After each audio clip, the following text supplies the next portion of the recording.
Өдөртөө маркетинг хөтөлбөрийн шинэ дугаар танд хүрч байна. За бид өнөөдөр дуулуурхайн компаниудын хувьцааны өөрчлөлтийн талаарх мэдээллийг хүргэхэд бэлтгэсэн байгаа. За бидэнтэй Боломжтой хөрөнгө оруулалтын менежер Баянга хамтран ажиллаж байгаа. Ингээд Баянга өдрийн За дуулуурхайн компаниудын хувьцааны хувьд ямар өөрчлөлт орсон бэ? За мөн өнгөрсөн 7 хоногт бид энэ мэдээлэл өргөж ирсэн шүү дээ. 7 хоногийн хугацаанд ямар өөрчлөлтүүд оров шинэ мэдээлэл юу гарсан бэ?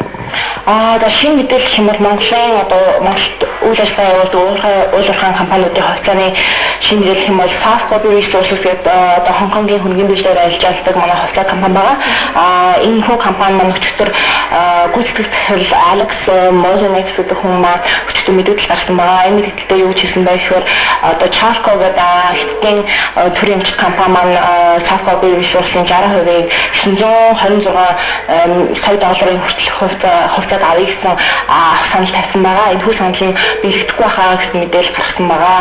Тэгээд энэ юунтай холбоотой юм гэхээр Монголын засгийн газар анхнаасаа энэ санал бол маш их дургуутж байсан.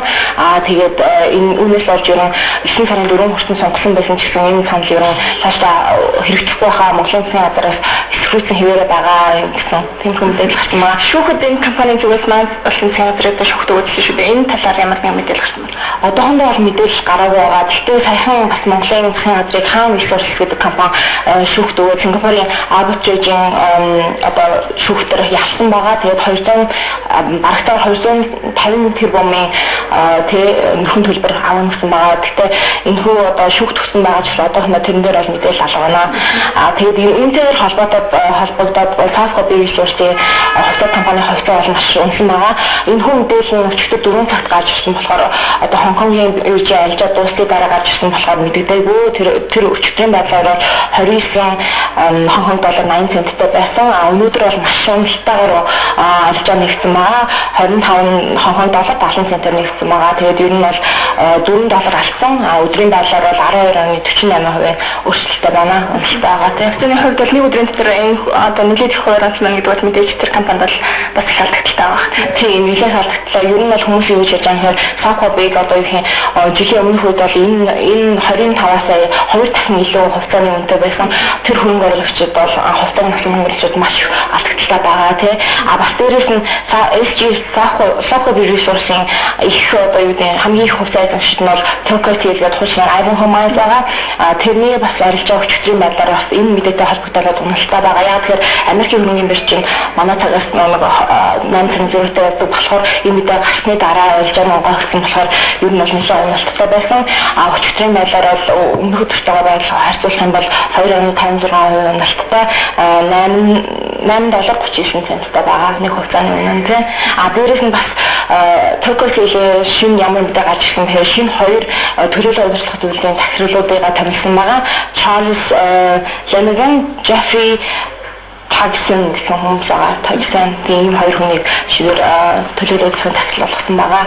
Тэгээ бас дээрээс нь хэлэхэд Alan Global гэдэг хөрөнгө оруулалтын сан байгаа. Энэ хүү сан маань Ivanhoe Mines хуучин Ivanhoe Mines-ийн хувьцаа байсан. Tokyo Steel гэдэг хувьцаа одоохондоо зарсан байгаа. Зарсан гэсэн мэдээлэл гарсан байгаа. Энэ бас хувьцааны үнэ нэлээд нөлөөлсөн. Энэ хөрөнгө оруулалтын сан маань яагаад ингэж хувьцаа зарсан бэ гэхээр сүүлийн хагчид бол нэлээд үзүүлэлтийн хувьцааны үзүүлэлт маш муу байсан. Дээрээс нь ямар ч ашиг оруулж ирээгүй уналттай байсан болохоор зархаар шийдлээ байхаасаа илүү зархаар шийдэл гарсан байгаа тий. Тэгээд дээрээс нь хөрөнгө оруулагч яадаг вэ гэхээр энэ хүү том сангуудын хийж байгаа үйлчлэг багдаг болохоор зарим хүмүүс бас магадгүй Ivanhoe бэлтгэлтэй ингээд найдаад дараад дахиж өсөх байх гэж найжсэн бол энэ хүү том сангууд ингээд хувьцаагаа дараад эхлээд бас хүмүүсийн зарах үйлчлүүд аяг хөнөөлө үзэгддэг байгаа.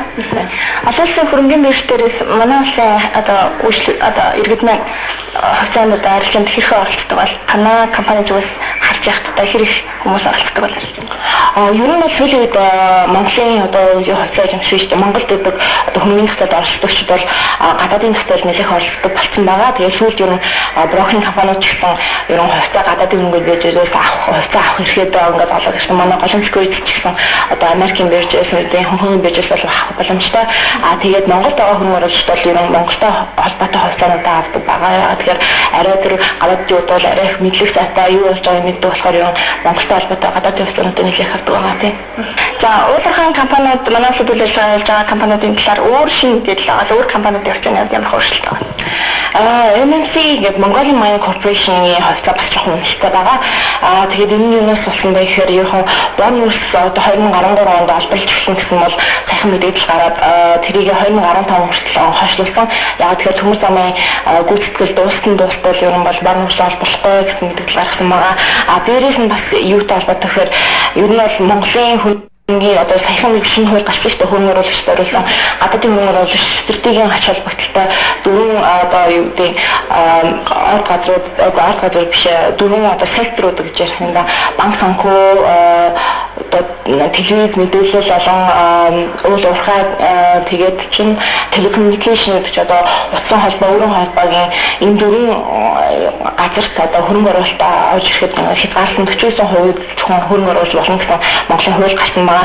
Үүнээс болоод гадаадын одоо вебсайтууд дээр гадаадын хөрөнгө оруулалт мэдээлэл авдаг вебсайтууд телевизээр юу гэж мэдээлж байгаа гэхээр Монголын хөрөнгө оруулалтын одоо юу гэдэг environment гэж яддаг шүү дээ. Тэгээд одоо тэр зах зээл нь ер нь жоохон гадаадын хөрөнгө оруулалт тал муутай байна тий хөрөнгө оруулж хаад ер нь жоохон багтаатай байна гэсэн байдлаар одоо Монголтой холбоотой компаниудын хувьд жоохон унсан байгаа. Тэгээд хөрөнгө оруулалт гэсэн жоохон хүмүүс жоохон эдийн засгийн одоо нөлөөгөөс гадна нэрээс нь одоо засгийн газрын нөлөө аюул ихтэй байна. Тэгээд оролцсон юм байна.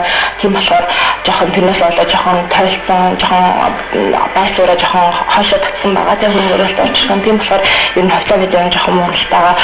MNC-ийн хувьд гэх юм бол өдрийн хуваар 3.12% уналттай тэг 113%-аар оноогоор нь буурсан байгаа хувьцааны хэмжээ. За MNC буюу Mongolian Mining Corporation-ийн хувьцаа өчтөр бол энэ хүү компани зүгээс нүүрсний холбоотой 2013-14 онд олборлох нүүрсээ бол багцхна гэсэн мэдээлэл гаргасан боловч тус компани зүгээс бол өнөөдөр одоо бидэнд мэдээлэлтэй бол энэ бол буруу жишээ мэдээлэл шүү гэдэг зүйлийг бол хэлжсэн л да.